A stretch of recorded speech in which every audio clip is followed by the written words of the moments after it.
I am running errands today, so we're doing this live from the car. So if you see this, let me know that you can see me and hear me and that we were all good.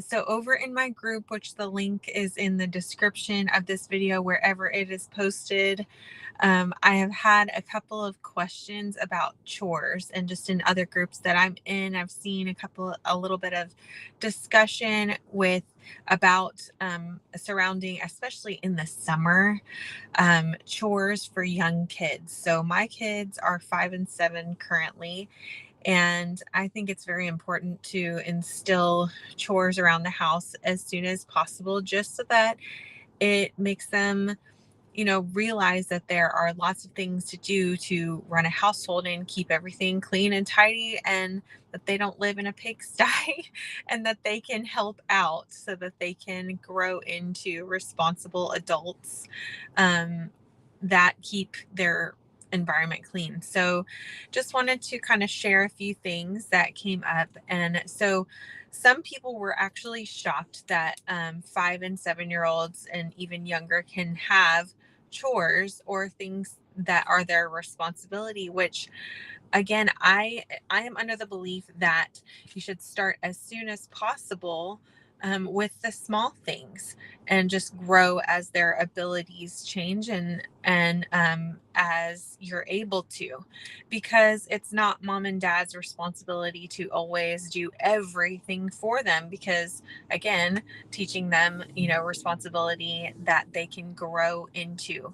So, just some ideas for chores for young kids that seem to work well, at least in our household, is just dusting. I have my kiddos bring their laundry down every day or every other day. I have them sort, which helps them with colors, and it's just very developmentally good to have them sort through, the sort out the colors. And I have like a laundry sorter that it's almost like a game for them to sort as they bring them down.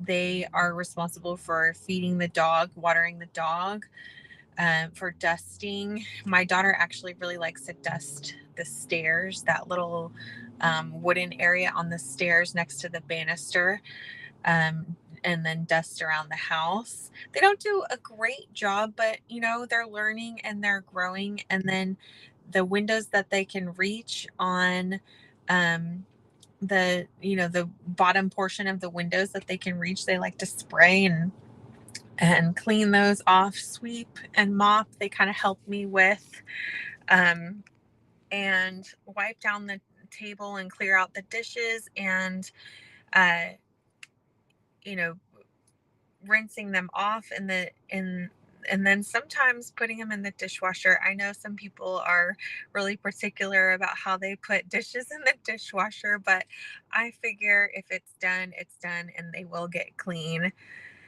Another perspective that someone brought up was that she chose to call chores opportunities around the house.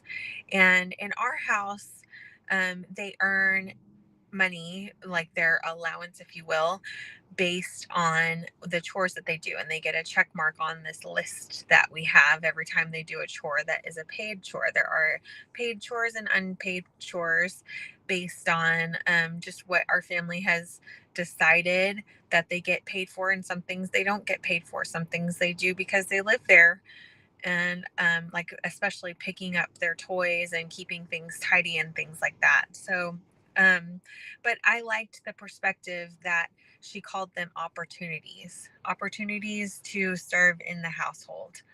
And so we like to live by biblical concepts, and acts of service is a big thing that is throughout the Bible. And so we say this is a way that you can serve your family and show up for your family in acts of service and opportunities to help. And so that tends to kind of change the whole conversation of, from like something that they have to do that is a drudgery, to an act of service that is really helping others. So I loved that perspective, and I'll probably implement that myself. So I would love to know you guys that have littles. I know a lot of my friends have littles, what they do around the house and what you call it. And do you offer payment for some of them, or how does that work in your house? Because the reason actually that we, just real quick, that we chose to start having them earn an allowance was that, you go to the store and they're like, I want this. Can I have this? Can I have that? Can I have this? And I really want my kids to know the value of the dollar and how hard it is. Not hard, that's the wrong word. I want them to know that they need to work to earn and what that takes. And that if they're going to purchase something, what it takes and is it worth it to them to put in the work to get that thing. And so it kind of changed the game when I said, sure, you can get that thing if you earn it and if you have enough money in your piggy bank to be able to buy that thing.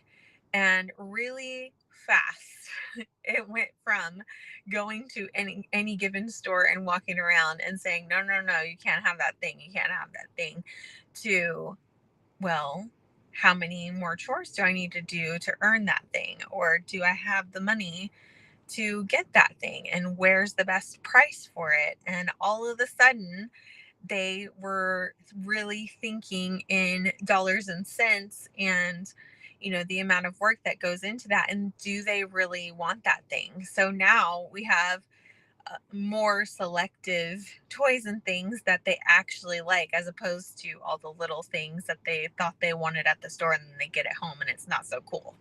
So, anyway, I hope this helps, and I would love to hear you guys' perspective. Like I said before, if you find this valuable and you would like to contribute to the conversation, there is a link in the video to a free group over on Facebook, where we talk about this and all kinds of helpful tips and tricks for stay-at-home moms, work from home moms. Have an awesome Tuesday, and we will see you soon.